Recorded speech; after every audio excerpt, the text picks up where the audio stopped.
स्वागत है सभी का आज की मेरे इस वीडियो में। आज हम पढ़ेंगे रहीम के दोहे। 5वां पाठ है।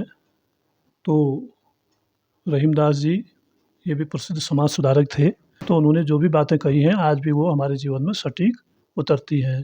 तो देखिए उन्होंने क्या-क्या कहा है।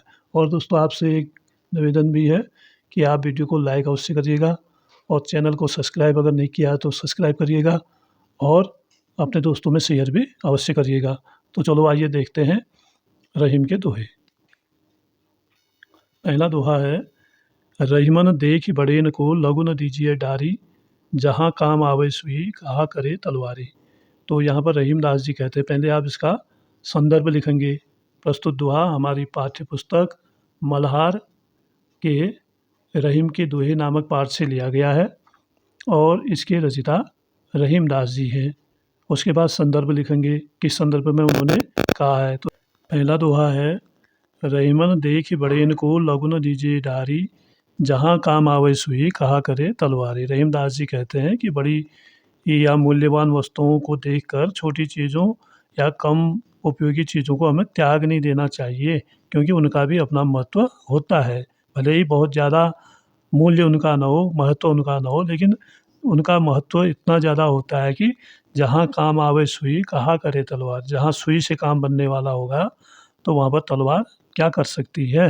तो हमने बड़ी चीज़ों को देख कर छोटी चीज़ों को त्यागना नहीं है। सबका अपना अपना महत्व है। समाज में भी हर व्यक्ति का अपना अपना महत्व है, चाहे अमीर हो गरीब हो और कैसा भी व्यक्ति हो, हर किसी का अपना अपना महत्व है। उस महत्व को रहीमदास जी अपने दोहे में बता रहे हैं। फिर है, तरवर फल नहीं खाते है, सरवर पियई न पान, कही रहीम पर काज हित संपत्ति संचय सुजान। फिर कहते हैं रहीमदास जी, तरवर माने पेड़ पौधे, फल नहीं खाते हैं, अपने फल खुद नहीं खाते हैं। सरवर पियई न पान, और तालाब अपना पानी, पान का मतलब पानी से है, पानी खुद ही नहीं पीता है। कहीं रहीम पर काजित, और रहीमदास जी कहते हैं कि पर माने दूसरे, दूसरे के कार्य के हित में संपत्ति संचय सुजान। ऐसे ही जो सज्जन लोग होते हैं वो दूसरों के लिए संपत्ति का संचय करते हैं। जैसे तालाब की संपत्ति पानी है, वो उसको खुद ही नहीं पीता है। पेड़ों की संपत्ति फल है, वो उसको खुद नहीं खाते हैं। ऐसे ही सज्जन लोग जो होते हैं वो भी अपनी संपत्ति का खुद ही उपयोग नहीं करते हैं। कहाँ उपयोग करते हैं? पर काज हित, तो दूसरे के भले के लिए उपयोग करते हैं। ये रहीमदास जी का कहना है। आगे, रहीमन धागा प्रेम का मत तोड़ो छिटकाई, टूटे से फिर ना मिले, मिले गांठ पड़ जाए। रहीमदास जी कहते हैं कि प्रेम तो इस तरह का धागे के समान है। जो धागा होता है धागे के समान होता है प्रेम। उसको तोड़कर छिटक कर अलग नहीं करना है। टूटे से फिर ना मिले, अगर टूट जाएगा तो फिर वो पहली तरह एक से नहीं मिल सकता है। कैसे मिलेगा फिर एक साथ? उसमें गांठ लगानी पड़ेगी, मिले गांठ पड़ जाए। तो ऐसे ही अगर प्रेम टूट जाएगा, रिश्ते में प्रेम नहीं रहेगा, वो टूट जाएगा। बाद में भले ही प्रेम हो जाए लेकिन एक गांठ उसमें रह जाती है। तो इसी प्रकार रहीमदास जी आगे कहते हैं, रहीमन पानी राखिए बिनु पानी सब सून, पानी गए न उबरे मोती मानस सोन। रहीमदास जी कहते हैं कि पानी तो हमेशा रखना चाहिए। पानी का मतलब यहाँ पर प्रतिष्ठा इज्जत से भी है। बिनु पानी सब सून, बिना पानी के तो सभी चीज़ें सूनी होती हैं। कैसे कैसे? पानी गए न उबरे, बिना पानी के तो ये भी नहीं उबर पाते हैं। कौन कौन? मोती। मोती की चमक अगर बनाए रखनी है तो उसके लिए पानी आवश्यक है। मानुष, मनुष्य यहाँ पर प्रतिष्ठा या इज्जत का प्रतीक है। अगर उसकी प्रतिष्ठा बनी है तभी उसमें चमक होगी। ऐसे चून, चून माने चूना, चूने में भी चमक तभी आएगी जब उसमें पानी मिलेगा। तो इस तरह से रहीमदास जी ने अपनी बात इस तरह से पानी का और मोती का और चूने का उदाहरण देकर समझाई है। रहीमन विपदा हूँ भली जो थोड़े दिन हो। रहीमदास जी कहते हैं कि विपदा वही भली है जो थोड़े दिन के लिए आती है। थोड़े दिन हो, थोड़े दिन होती है।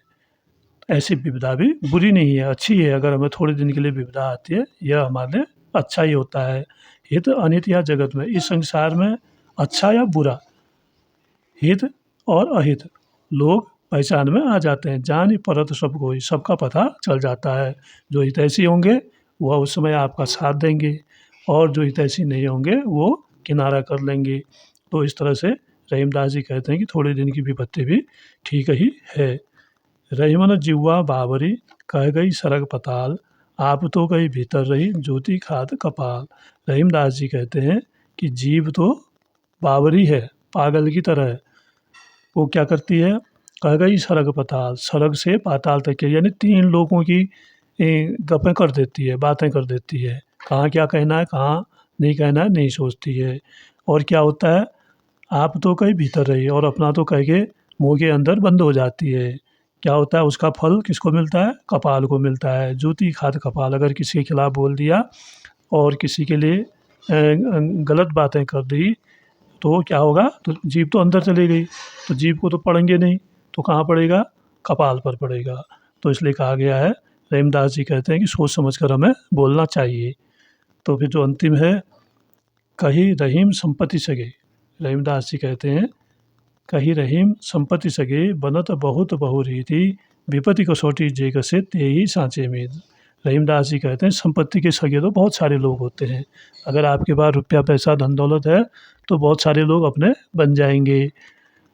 बनत बहुत बहु रीत, और अनेक अनेक रिश्ते निकाल कर अनेक अनेक रीतियों से आपके सगे बन जाएंगे। विपत्ति कसौटी जे कसे, जो विपत्ति की कसौटी में कसने वक्त मिलते हैं वही सच्चे मित्र होते हैं। तो विपत्ति की कसौटी ऐसी है कि उसमें अपने बुरे और अपने पराये और अच्छे बुरे का भान हो जाता है। तो ये इनका नाम था अब्दुल रहीम खान खाना। तो बच्चों, आपने पहले इसका संदर्भ लिखना है, फिर उसके बाद इसका प्रसंग लिखना है, तब इन दोनों का अर्थ आपने लिखना है। तो संदर्भ तो सब में एक ही होगा और प्रसंग सबका अलग अलग होगा। किस मामले में रहीमदास जी ने क्या बात कही है, उस दोहे के अनुसार हम लिखेंगे, और संदर्भ सब में एक ही होगा। तो इस तरह से आप इस पाठ के जो दोहे हैं ये आपकी समझ में आ गए होंगे, और हम फिर अगले वीडियो में आपको इसके प्रश्न और अभ्यास वो करा के देंगे। काफ़ी आजकल प्रश्न अभ्यास काफ़ी है, बहुत सारा है, तो इसको हम करा के अगले वीडियो में आपको उपलब्ध कराएंगे। तो आपसे फिर से एक निवेदन है कि आप वीडियो को लाइक करिएगा और चैनल में जाकर उसको अपने दोस्तों को शेयर अवश्य करिएगा। धन्यवाद।